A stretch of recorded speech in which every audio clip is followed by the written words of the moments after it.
Olá, queridos irmãos e amigos, a paz do Senhor Jesus. Sejam bem-vindos ao canal. Muito obrigado por estar aqui conosco. Hoje vamos estudar a 7ª lição da classe de adultos e o tema é Eu sou a ressurreição e a vida. Estamos estudando neste segundo trimestre o Evangelho de João e estamos extraindo preciosas lições deste livro tão maravilhoso. Eu sou o pastor Epaminondas Fonseca. Se você não é inscrito no canal, inscreva-se, curta, comente e compartilhe este vídeo. Eu peço que também você ative o sininho de notificações para você ser avisado sempre que um novo vídeo for publicado aqui no canal. E também eu peço que, se desejar, você pode se tornar um membro apoiador do meu canal e como benefícios nós sempre deixamos disponíveis para download os materiais que nós utilizamos aqui. Vamos para a apresentação da aula de hoje. Você está vendo aí na sua tela toda a introdução da lição, o texto áureo da lição que diz o seguinte: Disse-lhe Jesus, eu sou a ressurreição e a vida. Quem crer em mim, ainda que esteja morto, viverá. A verdade prática diz o seguinte: o Senhor Jesus Cristo é a ressurreição e a vida, e por esta razão temos a garantia de que um dia teremos um corpo glorioso como o dele. A leitura bíblica em classe da lição de hoje encontra-se no capítulo 11 do Evangelho de João. Os objetivos da lição também estão aparecendo aí na sua tela. Vamos direto para a introdução. Nesta lição, podemos situar o episódio de João 11, sublinhando o milagre da ressurreição de Lázaro como uma prova do poder de Jesus sobre a morte e a validação da sua identidade divina como a ressurreição e a vida. Para uma melhor compreensão deste tema, a lição foi organizada em 3 tópicos principais: o objetivo de Jesus, que vai além das circunstâncias imediatas para manifestar a glória de Deus; o encontro transformador de Marta com Jesus, que reforça a sua fé; e, por fim, a doutrina bíblica da ressurreição do corpo, que nos indica a esperança na futura superação da morte. Portanto, desse modo, hoje vamos estudar o capítulo 11 do Evangelho de João, com este tema que é tão importante e tão caro para a fé cristã, que é a doutrina da ressurreição. Naturalmente que o foco da lição está na ressurreição do corpo, mas também nós vamos compreender que esta ressurreição do corpo, ela envolve aqui no texto bíblico do capítulo 11, pelo menos 2 tempos. Jesus estava falando acerca da ressurreição imediata de Lázaro, mas também, de nenhum modo, nós podemos perder de vista que a ressurreição de Lázaro é uma janela escatológica aberta para estudarmos a gloriosa ressurreição dos santos, dos salvos. Dessa forma, vamos então meditar na lição de hoje, neste tema tão precioso. Vem comigo, a EBD está na sua tela.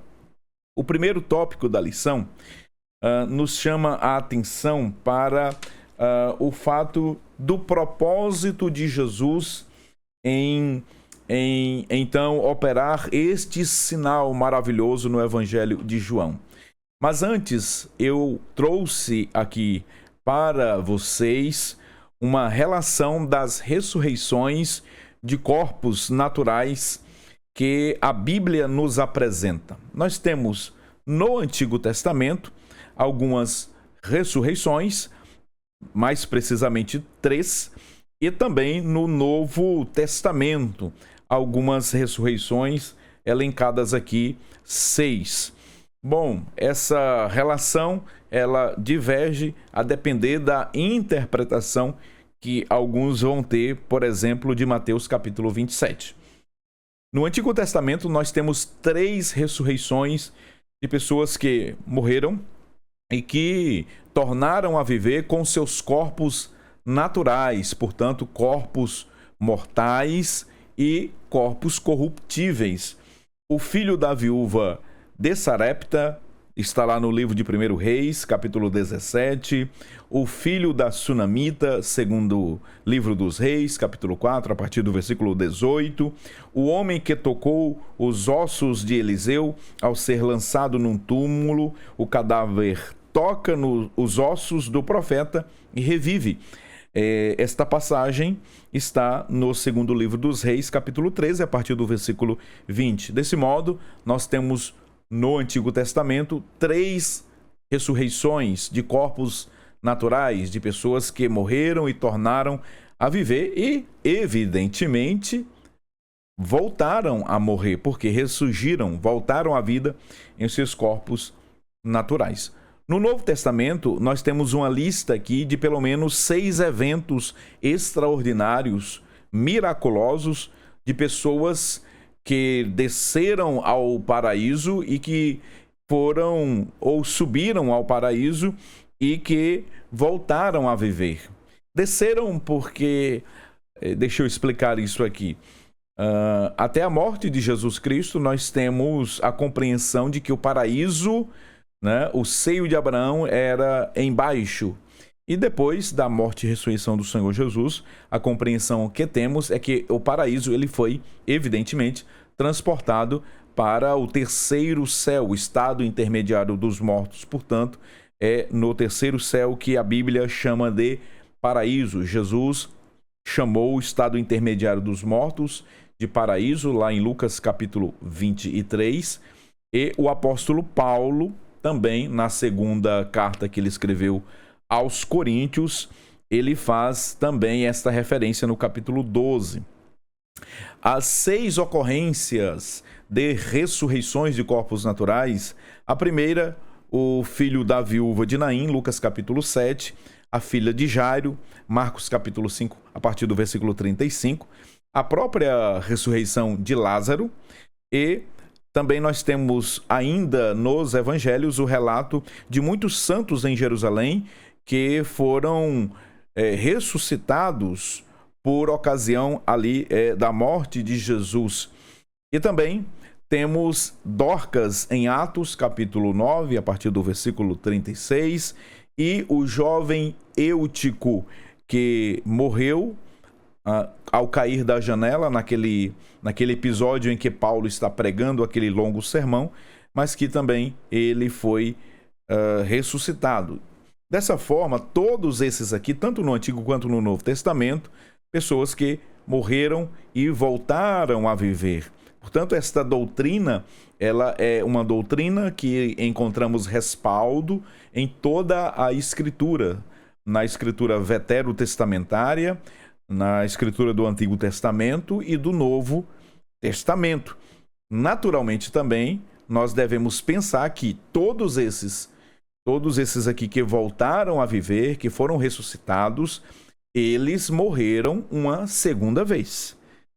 Nós devemos pensar desta forma, porque eles morreram e foram ressuscitados em seus corpos naturais, evidentemente. E, dessa forma, voltaram a morrer. Por exemplo, Lázaro, que voltou à vida, que o Senhor Jesus o ressuscitou, que é o capítulo que estamos estudando, certamente ele morreu uma segunda vez. Fisicamente, nós estamos falando, claro. E ainda nós trouxemos aqui uma passagem bíblica que é muito significativa. Abraão, ele creu na ressurreição quando ainda não se falava em ressurreição.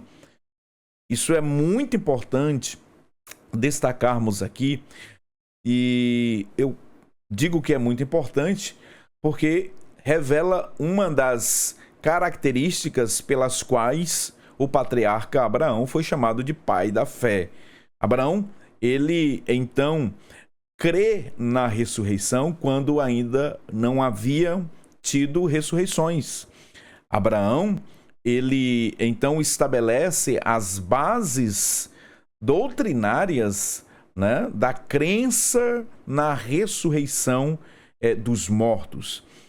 Hebreus capítulo 11, versículo 17 e 18 nos diz o seguinte, está aí na sua tela. Pela fé, ofereceu Abraão a Isaque quando foi provado. Sim, aquele que recebera as promessas ofereceu o seu unigênito. Sendo-lhe dito, em Isaque será chamada a tua descendência. Agora, sublinhado, considerou que Deus era poderoso para até dentre os mortos o ressuscitar. Veja que coisa gloriosa. Abraão, aqui, portanto, está crendo no poder da ressurreição. Abraão, ele está vivendo aqui uma fé extraordinária, inabalável, crendo que mesmo que Isaque fosse morto, Deus era poderoso para devolvê-lo, para ressuscitar Isaque dos mortos, se assim acontecesse. Porque havia uma promessa. E Abraão creu na promessa. E dessa forma, Abraão, então, obedeceu à voz de Deus. E aqui, ele, então, estabelece, né, lança bases para a crença na ressurreição dos mortos. O propósito de Jesus. Nós temos o primeiro ponto da lição, o propósito de Jesus em realizar este sinal, este milagre, este ato extraordinário de ressuscitar dos mortos alguém que já havia sepultado há 4 dias. Nós temos a glorificação de Deus. O propósito fica muito evidente, muito claro, que é a glorificação de Deus, a manifestação do supremo poder divino. Jesus disse isso, que aquela enfermidade era para que a glória de Deus se manifestasse. A demonstração também do tempo divino, que revela a soberania do Senhor.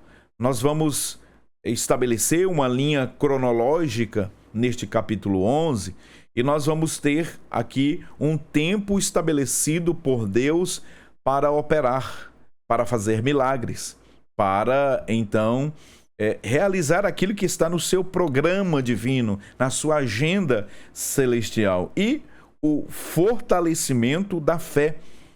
A confirmação da identidade divina de Jesus, do seu poder, fortaleceria a fé tanto das irmãs Marta e Maria, quanto dos discípulos e de muitos judeus que estavam presenciando aquele luto naqueles dias.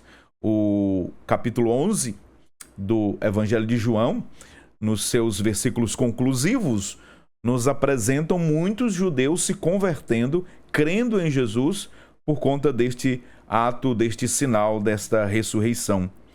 A vontade soberana de Deus não está sujeita às circunstâncias humanas. Nós vamos verificar, constatar aqui o propósito de Jesus em ressuscitar Lázaro. Porque, por exemplo, que Jesus não curou Lázaro, até mesmo à distância. Pela leitura do texto bíblico, Jesus estava em uma área, em uma região que distava cerca de 30 a 35 quilômetros de distância de Betânia. A aldeia de Betânia, ela geograficamente falando, ficava apenas 3 quilômetros de Jerusalém. Né? Em algumas horas, quem saía de Jerusalém chegava em Betânia. Ocorre que Jesus estava em uma região que ficava aproximadamente 30 a 35 quilômetros de distância. Levaria no mínimo aí 2 ou quem sabe 3 dias para Jesus chegar até a aldeia de Betânia. E nós vamos estabelecer aqui, a gente percebe aqui esse estabelecimento do tempo divino, do tempo de Deus, como propósito para este milagre extraordinário. Vamos analisar agora o contexto do milagre, a notícia da doença, a espera proposital de Jesus, a chegada a Betânia e o encontro com Marta. Bom, a notícia da doença. Jesus recebe a notícia sobre a enfermidade de Lázaro enquanto ainda estava além do Jordão, como disse, um pouco distante. Ele estava aí aproximadamente 35 quilômetros de distância da aldeia de Betânia. E o Evangelho de João, no capítulo 11, o versículo 3, assim nos diz: mandaram-lhe, pois, suas irmãs, as irmãs de Lázaro, dizer: Senhor, eis que está enfermo aquele que tu amas. Algum mensageiro foi enviado pelas irmãs de Lázaro, Marta e Maria, para que fosse até Jesus noticiá-lo de que o seu amigo Lázaro estava enfermo e estava muito doente. E aqui tem um ponto muito interessante, é que no momento da crise, no momento da dificuldade, quando o problema bateu à porta, procuraram a pessoa certa. Procuraram o Senhor Jesus. Isso é muito interessante. A notícia, ela chegou até Jesus. A espera proposital. Jesus, depois que recebeu a notícia, ele permaneceu 2 dias no mesmo lugar com propósito divino. Isso está no versículo 6.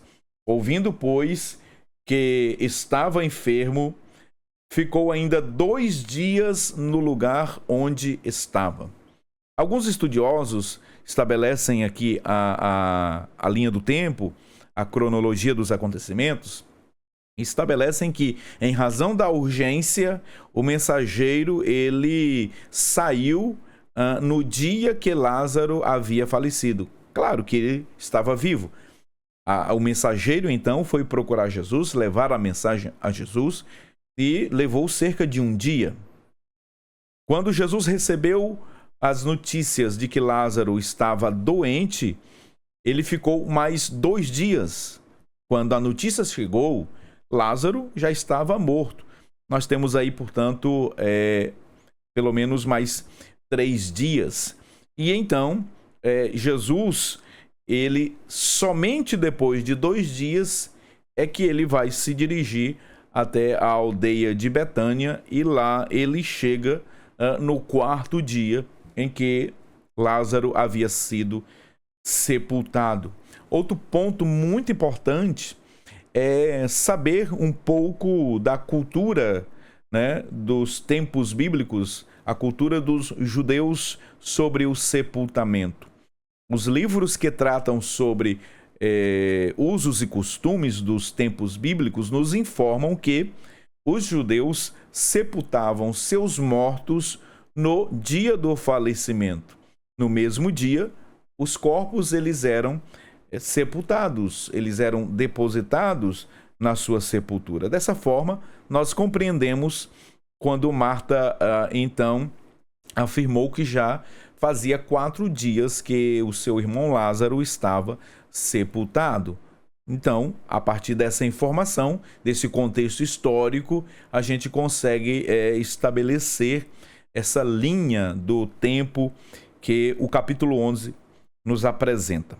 Depois nós temos a chegada a Betânia. Jesus chega quando Lázaro já estava morto há 4 dias. João capítulo 11 e o versículo 39. E a partir daqui, nós temos o cenário, a cena do encontro de Jesus com Marta. Marta vai ao encontro de Jesus expressando 2 sentimentos, expressando também fé e, ao mesmo tempo, os comentaristas apontam uma certa decepção. Não necessariamente uma incredulidade ou uma revolta, mas uma decepção, acreditando ela que Jesus certamente havia demorado, havia se atrasado. Essa percepção temporal de que Deus se atrasa, de que as coisas elas devem acontecer ao nosso tempo, é algo que nós precisamos tomar cuidado, porque se nós não tivermos fé suficiente em Deus para esperar no tempo dele, nós vamos começar a fazer questionamentos, né? Quem sabe, muitas pessoas estão vivendo momentos assim, até mesmo muito próximos a nós. As coisas estão acontecendo, as circunstâncias adversas, os problemas, o luto, enfim, bateu a porta.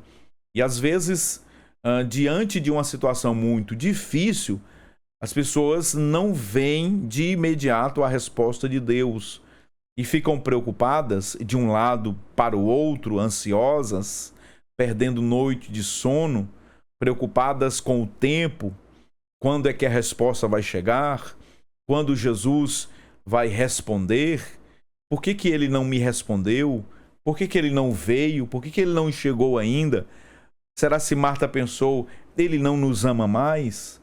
Às vezes as pessoas elas incorrem nesses erros de enfrentarem lutas ao enfrentarem lutas e problemas, e quando o aspecto temporal está envolvido, e sempre o aspecto temporal está envolvido, a gente fica desesperado por uma solução, achando que é no nosso tempo que as coisas vão acontecer, pensando ser no tempo cronológico, né? No tempo cronos, mas precisamos fazer como disse o salmista no Salmo 46, versículo 11, aquietai-vos e sabei que o Senhor é Deus, aquietai-vos e sabei que eu sou Deus, serei exaltado sobre a terra, serei exaltado nos céus. Nós precisamos confiar no Kairós de Deus, no tempo oportuno de Deus. Jesus, para Marta, chegou atrasado, para Maria da mesma forma, porque ambas, ao se dirigir a Jesus, usaram da mesma expressão, se o Senhor estivesse aqui, meu irmão não teria morrido. Até mesmo os judeus que lá estavam, eles pensaram que Jesus havia se atrasado. Quando você lê, por exemplo, o versículo 37 do capítulo 11, e alguns deles disseram, não podia ele, que abriu os olhos do cego, ou que abriu os olhos ao cego, fazer também com que este não morresse? Olha só, essa é uma percepção temporal. Eles estão dizendo que o mesmo Jesus que abriu os olhos do cego no capítulo 9, eles estão questionando, não podia ele, que abriu os olhos ao cego, fazer também com que este não morresse? Para eles, para esses judeus, Jesus chegou atrasado. Na percepção de todos, né, nesse capítulo 11, eles achavam que Jesus tinha chegado atrasado. Jesus tinha demorado. Mas o Senhor, ele nunca se atrasa. Vai um amém aí? O Senhor nunca se atrasa. Ele chega no tempo oportuno. Se você está me assistindo agora, deixe nos comentários aqui, eu peço agora a sua ajuda no sentido de fazer com que este vídeo seja compartilhado e também a plataforma entregue ele para mais pessoas. E eu peço a sua interação agora. Diga, escreva aqui nos comentários, Jesus não se atrasa. Jesus nunca se atrasa. Ele chega no tempo oportuno. E assim aconteceu. Ele chegou no tempo oportuno. Vamos verificar ainda aqui a esperança na fé. Jesus, ele era a única esperança. Ele é a única esperança. E aqui, neste episódio, nós temos a crença no poder de Jesus, a confiança. Nós temos tempo entre promessa e realização, espera.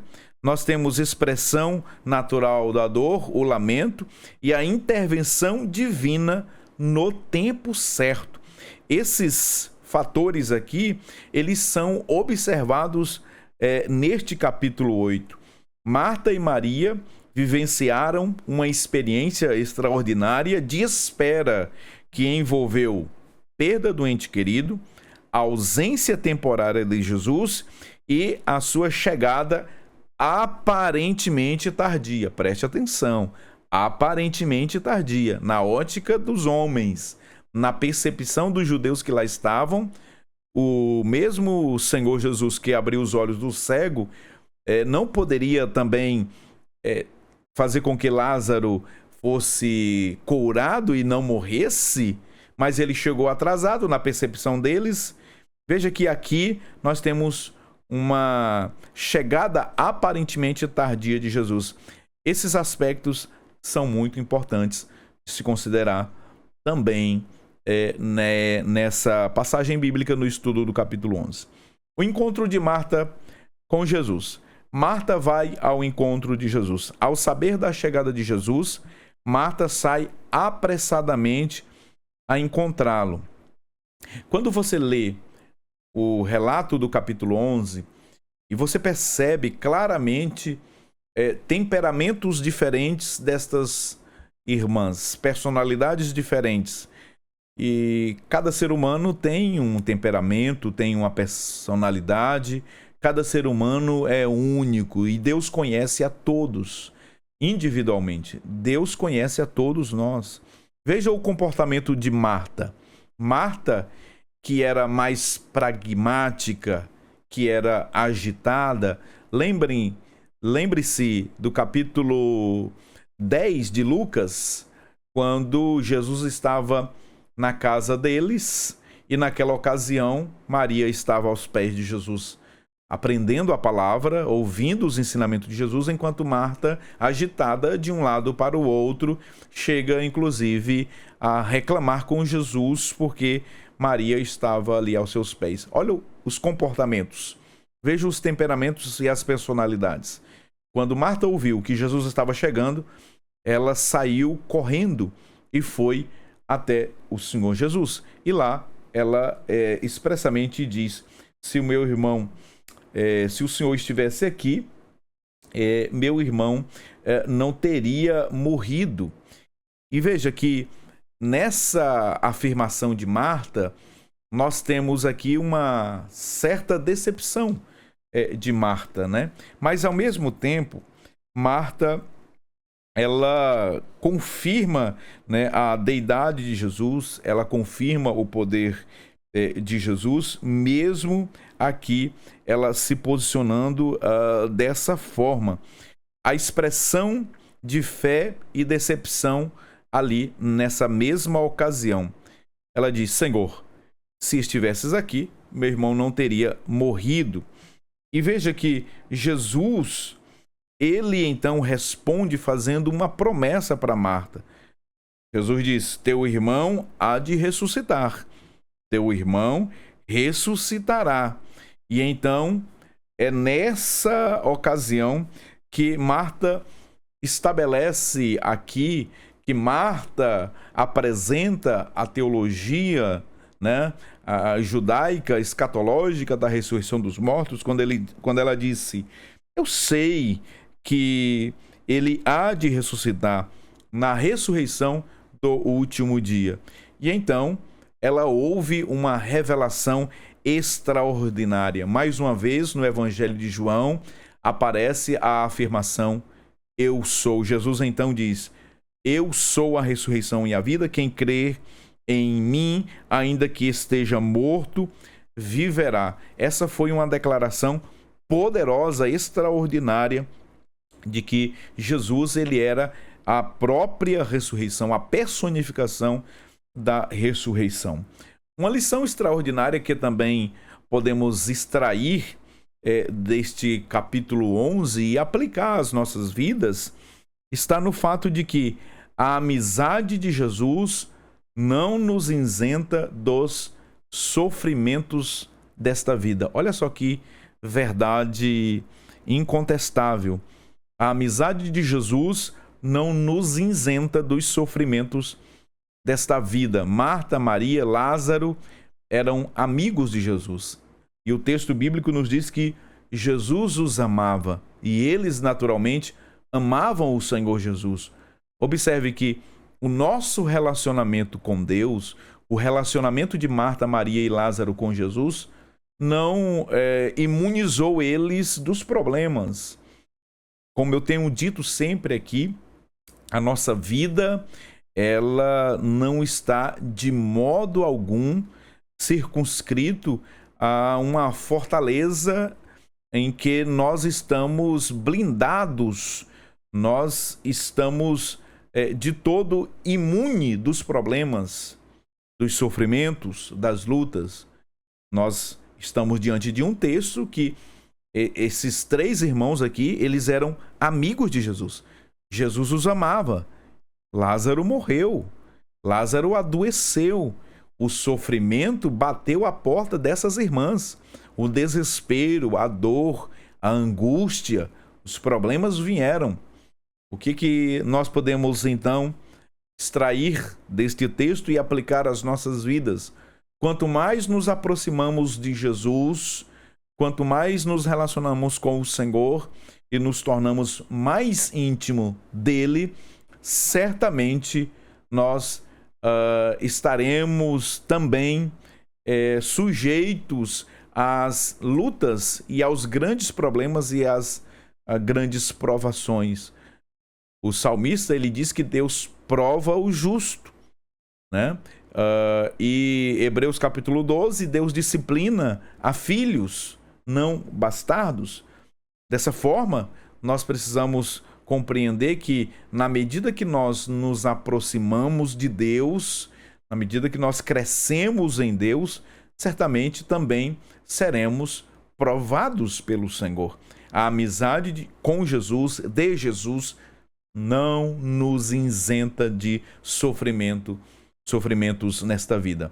Enfrentaremos dificuldades, problemas, lutas, né? Mar revoltos, tempestades, mas nós temos a garantia e a segurança de que o Senhor, ele sempre estará conosco. A fé de Marta. Nós verificamos aqui qual era a fé de Marta, a crença de Marta, qual era a teologia de Marta.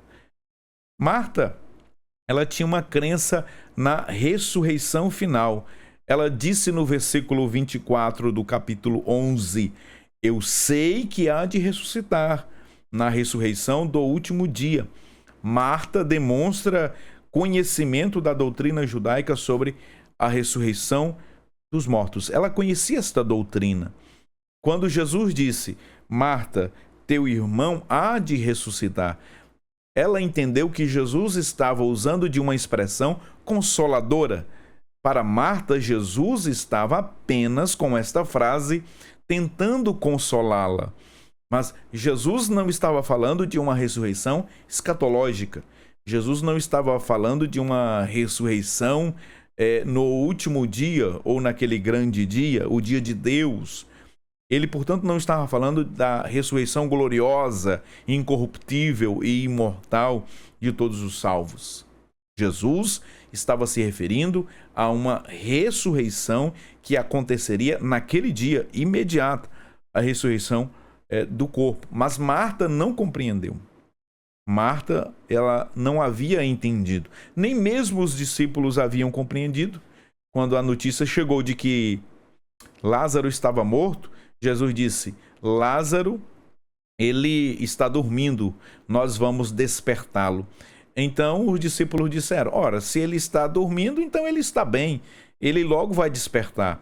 Jesus, ele usou de uma figura de linguagem, uma figura eufêmica, para suavizar. O eufemismo é um recurso literário, é uma figura de linguagem, em que se utiliza para suavizar uma expressão. Quando Jesus, portanto, disse que Lázaro estava dormindo, Jesus estava, então, usando desta figura de linguagem para dizer que ele havia morrido. Tanto é que Jesus lhes disse claramente no versículo 14: Lázaro está morto. E a expressão claramente no texto grego significa literalmente sem figuras retóricas, sem figuras de linguagem. Jesus estava, então, aqui dizendo que Lázaro estava morto.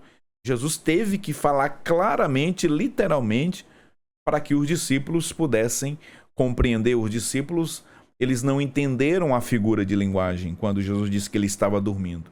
Jesus, com isso, estava dizendo que ele era realmente morto. Nós temos aqui o reconhecimento do poder de Jesus. Marta, além de então ter uma crença na ressurreição final, uma crença escatológica, a crença que os fariseus ensinavam da ressurreição dos mortos, que os judeus como um todo criam, sobretudo com base em Daniel capítulo 12, né, de que um dia os justos iriam ressurgir do pó da terra, uns para a vida eterna e outros para a vergonha e desprezo eterno. E quando Jesus disse que a ressurreição, que ele era a ressurreição e a vida, né, nós temos Marta, então, fazendo uma declaração, reconhecendo o poder de Jesus quando ela diz: mas também agora sei que tudo quanto pedires a Deus, Deus te concederá. Marta reconhece a relação especial existente entre o Pai, entre Jesus, o Filho.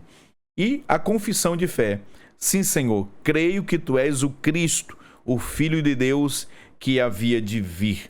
Quando Jesus diz: e todo aquele que vive e crê em mim nunca morrerá, Jesus perguntou a ela: crês tu nisso?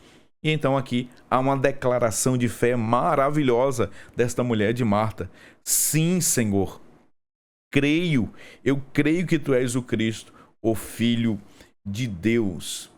Jesus, ele é apresentado pelo apóstolo João como a ressurreição personificada. Ao passo que Marta tinha um conceito de ressurreição, Marta tinha os princípios da ressurreição, tinha a teoria da ressurreição, ela havia aprendido sobre a ressurreição do último dia. Agora, Jesus está diante dela, a própria ressurreição personificada. Jesus estava com aquela declaração, né, eu sou a ressurreição e a vida. Ele estava então dizendo que ele era soberano sobre a morte. Ele é a própria ressurreição, ele é a própria vida, ele é a fonte da vida, ele é a fonte de toda existência. Dessa forma, há uma promessa também de vida eterna, quando ele diz: quem crê em mim, ainda que esteja morto, viverá. Uma promessa extraordinária, maravilhosa. E também vida abundante. Aqueles que creem em Cristo recebem abundância de vida em todos os sentidos, pois uma vida entregue a Cristo é uma vida plena.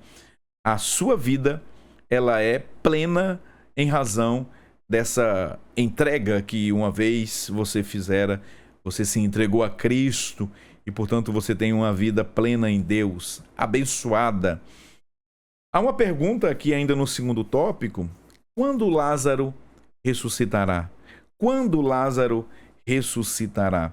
Para Marta, seu irmão ressuscitaria apenas no futuro escatológico e não no tempo presente. Jesus estava falando de uma ressurreição no tempo presente. Marta estava se referindo a uma ressurreição escatológica. Não obstante, há um ponto importante em sua resposta.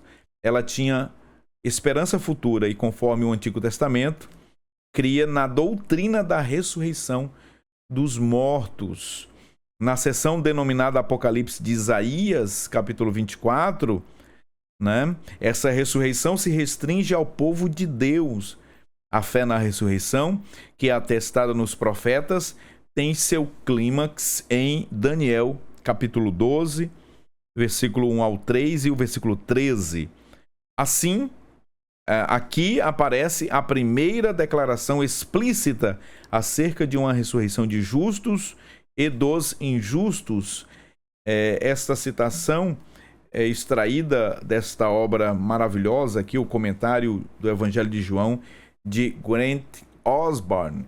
É um livro maravilhoso que deixamos aqui como indicação de auxílio teológico e também, por que não dizer, auxílio bibliológico. Vamos verificar também, neste capítulo 11, como que a manifestação da compaixão de Jesus, como que Jesus se compadece daquelas mulheres e também dos amigos que ali estavam, dos judeus que estavam consternados pela morte de Lázaro. A compaixão de Jesus é realçada pelo apóstolo João. E um detalhe importante é que, como nós já aprendemos estudando aqui o Evangelho de João, ele enfatiza a divindade de Jesus naturalmente desde o primeiro versículo deste Evangelho. Entretanto, o versículo 35 do capítulo 11, na língua portuguesa, é o menor versículo da Bíblia. Jesus chorou. É um destaque extraordinário, maravilhoso da humanidade de Jesus. Nós temos aqui aquele que enxuga dos olhos todas as lágrimas, chorando. O livro do Apocalipse nos diz que ele enxugará dos nossos olhos toda lágrima. Aqui, aquele que enxuga todas as lágrimas está chorando.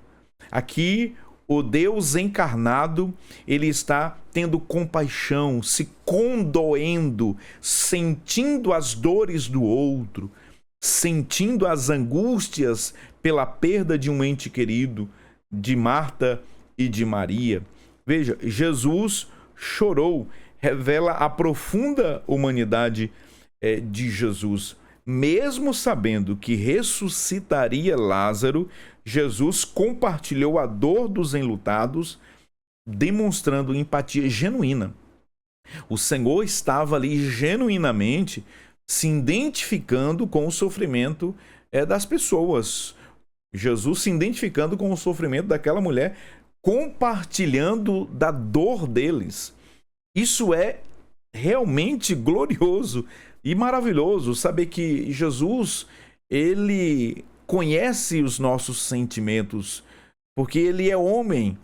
Jesus, ele tem empatia pelas nossas lamúrias. Ele sente o que os homens estão passando, né? O que as pessoas vivem de sofrimento. E apresenta naturalmente o consolo divino. Jesus não apenas ofereceu uma solução milagrosa, mas também compartilhou momento de luto. Jesus, então, manifesta aqui a sua compaixão. Empatia divina. A emoção de Jesus diante da morte revela um Deus que compreende o sofrimento humano.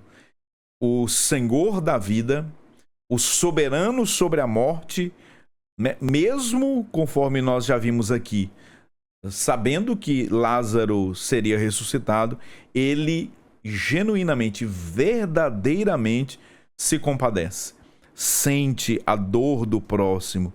Ele, de forma altruísta, né? Ele compreende o sofrimento humano. Jesus compreende o teu sofrimento, o meu sofrimento, compreende o nosso sofrimento. Isso é glorioso, saber que nós podemos confiar no Senhor. Eu trouxe uma citação aqui de Elmer Taus, do comentário de João, escrito por ele, da página 216. O que trouxe lágrimas aos olhos de Jesus? O que fez o Senhor Jesus chorar? E aqui, Elmer Taus, ele elencou algumas possibilidades. A dor e a tristeza profunda de Maria, a sua compaixão, levou Jesus às lágrimas. A insensibilidade dos judeus, a dureza do coração dos judeus, a ignorância de seus seguidores acerca do seu poder, capítulo 11, versículo 16 e o 40, a descrença de alguns dos judeus presentes, a indecisão de alguns dos que professavam fé em Cristo e, naturalmente, evidentemente, seu amor por Lázaro. Que maravilha! Havia uma crença entre os rabinos que um morto poderia ressuscitar até o terceiro dia por intermédio de um agente divino. A partir do quarto dia, porém, somente Deus pessoalmente poderia ressuscitá-lo.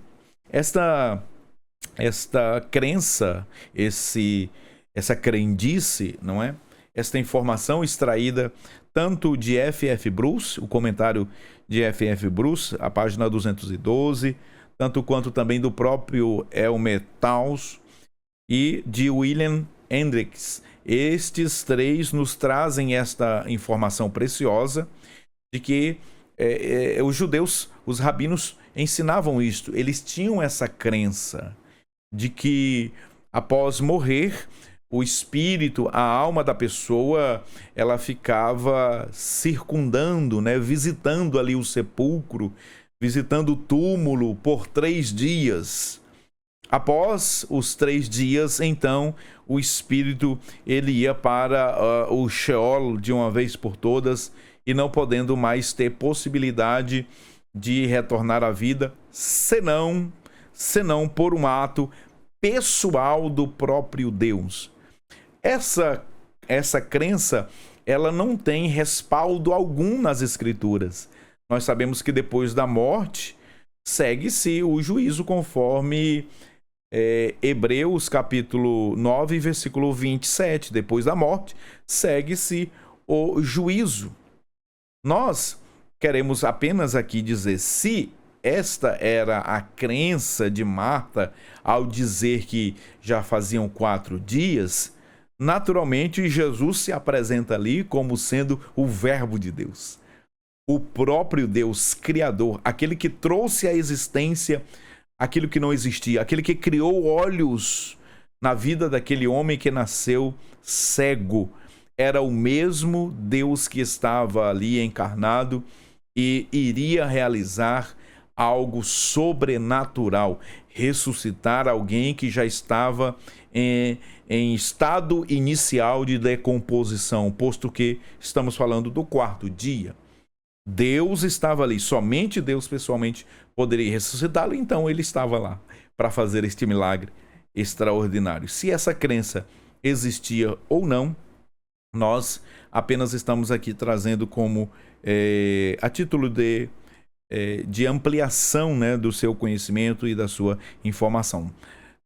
Reafirmando que isso não tem nenhum respaldo bíblico, né?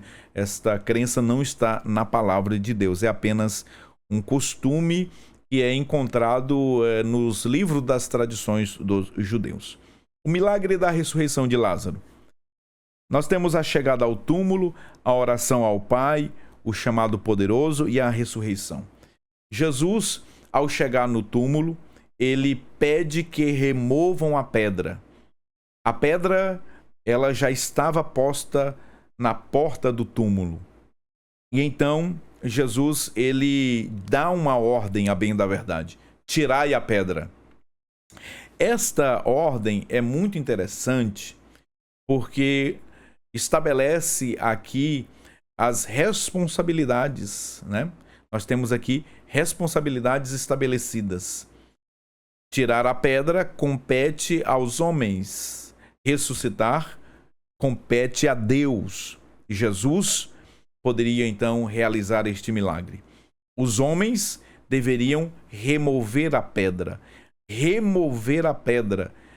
Essa pedra, ela ela pode muito bem aqui ilustrar muitas coisas que precisam ser removidas para que a glória de Deus, o poder de Deus se manifeste. Conta-se que D.L. Moody iniciou suas cruzadas, né, suas poderosas cruzadas evangelísticas, pregando o sermão de João capítulo 11. E na sua pregação ele conclamava a que todos tirassem a pedra da incredulidade para que o genuíno e poderoso avivamento se estabelecesse. Jesus, ele orou ao Pai, ele agradece ao Pai por ser ouvido. Alguns comentaristas até acreditam que a oração que Jesus fez, ela não foi registrada por João, porque está escrito que Jesus apenas agradeceu por ter sido ouvido. Então ele fez uma oração. E o chamado poderoso, Lázaro, vem para fora. Que coisa extraordinária. Algumas versões trazem um pleonasmo, né? Lázaro, sai para fora. Apesar de ser um pleonasmo, não é um erro. O pleonasmo é um recurso que nós encontramos com muita frequência, tanto no texto do Antigo Testamento, o texto hebraico, em algumas passagens do Novo Testamento. Nós temos essa ideia de redundância, né? Parece redundante. E, de fato, se a gente for analisar a gramática, acaba sendo, mas é um recurso para enfatizar alguma coisa. O texto grego, literalmente, ele diz que Jesus bradou Lázaro para fora. Literalmente, o texto grego está dessa forma: Lázaro, vírgula, para fora. Deus estava ali, então, chamando a vida aqui, né? A vida natural, novamente, aquele que já estava no paraíso há 4 dias.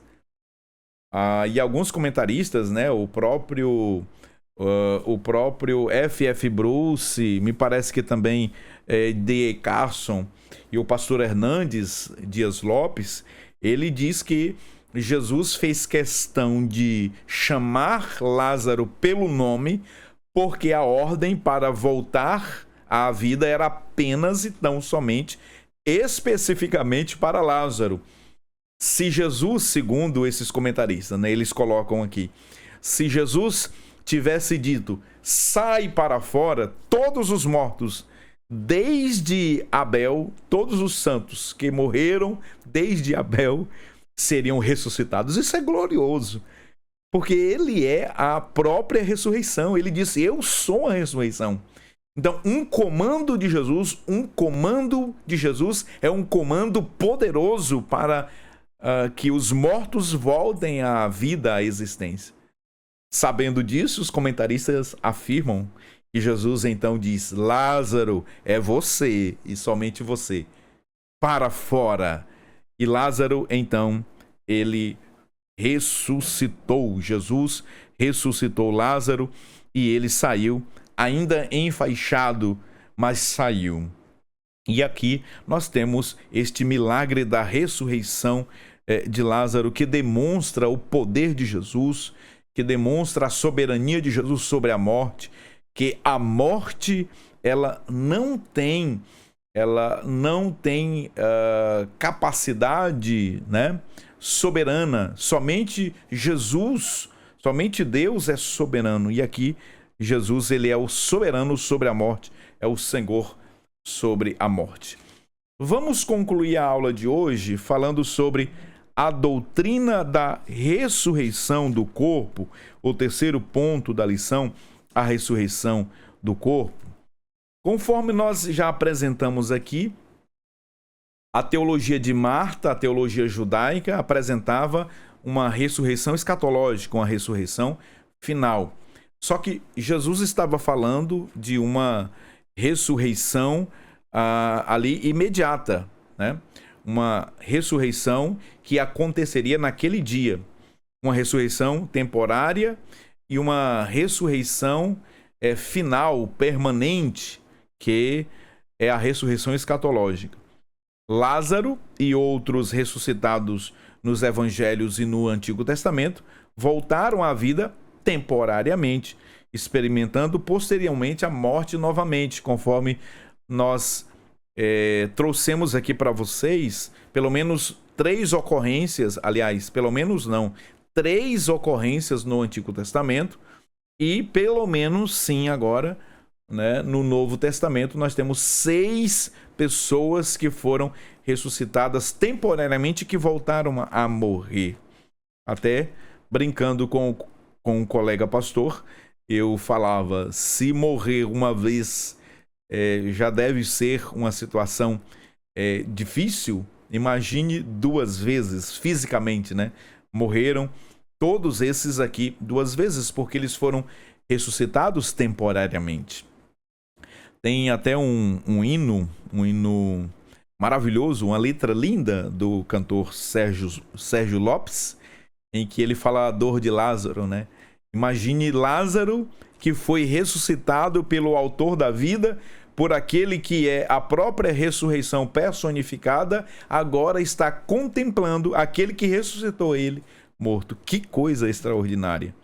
Esses aqui voltaram a morrer, né? O filho da viúva de Naim, a filha de Jairo, Dorcas, Lázaro, Eutico, todos estes, aqueles que foram ressuscitados em Mateus capítulo 27, todos estes voltaram a morrer, porque era uma ressurreição temporária, é uma ressurreição do corpo. E essa ressurreição do corpo é uma doutrina genuinamente bíblica. O comentarista da lição, o pastor Elienay Cabral, ele apresenta no livro de apoio algo maravilhoso, né? Dois testemunhos maravilhosos aqui no livro de apoio. Aqui. No livro de apoio, ele apresenta dois testemunhos extraordinários. Uma experiência na própria família. Ele relata a experiência de ressurreição da sua mãe, quando ele ainda era garoto, né? Criança, melhor dizendo. O seu pai, um pastor, né? À época, dobrou seus joelhos ao pé da cama, após o falecimento da sua esposa, ainda no hospital. E ele orou ao Senhor, pedindo ao Senhor que o Senhor devolvesse a vida à sua esposa, porque ele tinha 2 filhos para criar e um ministério a cumprir. E o Senhor Jesus ouviu a oração do seu servo e devolveu a vida à mãe do comentarista, do pastor Elienay Cabral. Que coisa extraordinária! Nós temos aqui, portanto, a doutrina da ressurreição do corpo, que é uma doutrina bíblica, né? O Senhor é poderoso para fazer isso. E era isso que Jesus estava dizendo a Marta que aconteceria. Entretanto, também nós temos de falar de uma ressurreição escatológica, que era a crença de Marta. A ressurreição final. Essa ressurreição ela é mencionada em João capítulo 5, versículo 28 ao 29. Refere-se à ressurreição final, quando os salvos e os não salvos, eles são mencionados ali, que receberão, que passarão, né, pelo processo, né, de ressurreição. Tanto salvos quanto não salvos, eles serão ressuscitados. Os salvos não mais experimentarão a morte. E aí nós temos a doutrina escatológica das 2 ressurreições. A Bíblia fala da primeira ressurreição e a Escritura fala de uma segunda ressurreição. Essa primeira ressurreição e segunda ressurreição, nós temos aqui 2 categorias de ressurreição. A primeira ressurreição fala da ressurreição dos salvos, dos justos. E não é um único evento. A primeira ressurreição é uma categoria, conforme diz Tim LaHaye no seu livro, A Enciclopédia de Profecia, de que se trata de um evento, de uma ressurreição qualitativa e não quantitativa. É um evento qualitativo e não quantitativo. A primeira ressurreição, ela não é um único evento. Esta primeira ressurreição tem desdobramentos. Existem várias etapas desta primeira ressurreição. Estas etapas nós poderíamos mencionar aqui, por exemplo, como a primícia dos que dormem. O próprio Cristo, o primeiro a ressuscitar dentre os mortos e nunca mais voltar a morrer. Jesus é a primícia, conforme Paulo escreveu no capítulo 15, né, da carta aos Coríntios. Nós temos a segunda etapa no arrebatamento da igreja. Acontecerá, né, a ressurreição dos nossos irmãos que dormem no Senhor. Estes fazem parte, essa ressurreição faz parte da primeira ressurreição, que, repito, não se trata de um evento quantitativo, mas qualitativo. É a ressurreição dos salvos, dos justos, dos crentes. Primeira carta de Paulo aos Tessalonicenses, capítulo 4, a partir do versículo 13, à altura do versículo 16, Paulo escreveu aos Tessalonicenses: porquanto o mesmo Senhor descerá do céu com alarido e com voz de arcanjo e a trombeta de Deus. E os que morreram em Cristo ressuscitarão primeiro, depois nós, os vivos, seremos arrebatados a encontrar o Senhor nos ares, e assim estaremos para sempre com o Senhor. Primeira carta de Paulo aos Coríntios, capítulo 15, versículo 51. Eis que vos digo um mistério, nem todos dormiremos, mas todos seremos transformados num momento, num abrir e fechar de olhos, ante o toque da última trombeta. Aí Paulo começa a descrever o que vai acontecer com os mortos, né, que serão ressuscitados, e os vivos, por ocasião do arrebatamento, que serão transformados. Porque é necessário que esse corpo mortal se revista de imortalidade, e isto que é corruptível se revista de incorruptibilidade. Veja que no arrebatamento da igreja, nós temos uma ressurreição que faz parte do grupo dos pertencentes à primeira ressurreição. Nós temos ainda a ressurreição das duas testemunhas, que fazem parte da primeira ressurreição, lá em Apocalipse capítulo de número 11.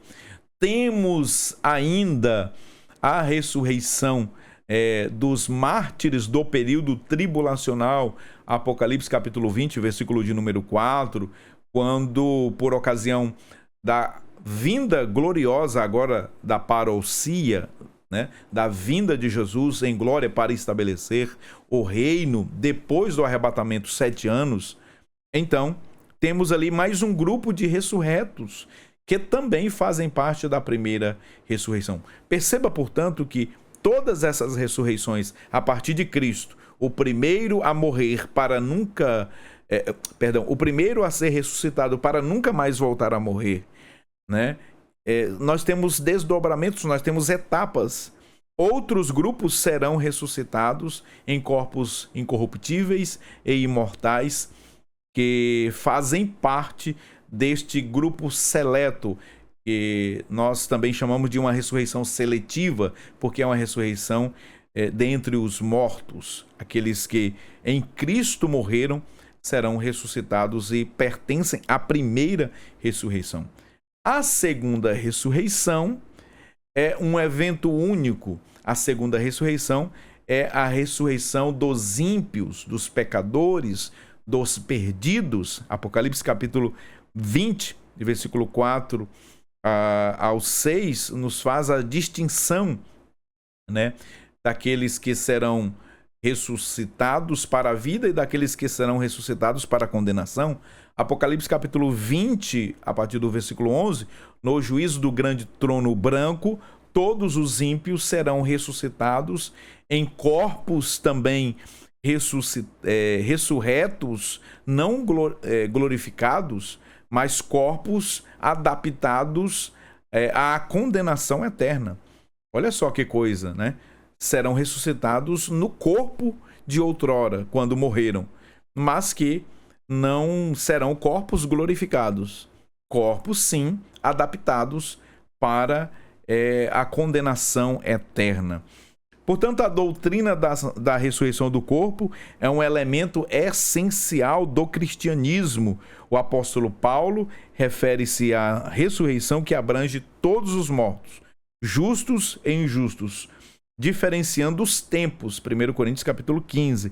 Os justos ressuscitarão durante o arrebatamento da igreja em corpos gloriosamente transformados, enquanto os injustos ressuscitarão no juízo final. Que bênção, que maravilha! Chegamos ao final de mais uma lição. Gratos a Deus pela oportunidade de estar aqui, crescendo na graça e no conhecimento da palavra do Senhor com você. Lembrando que, se você não é inscrito, inscreva-se neste canal, curta, comente e compartilhe este vídeo. Deus abençoe você, sua casa e sua família. Eu te espero no próximo vídeo, querendo Deus. Até lá.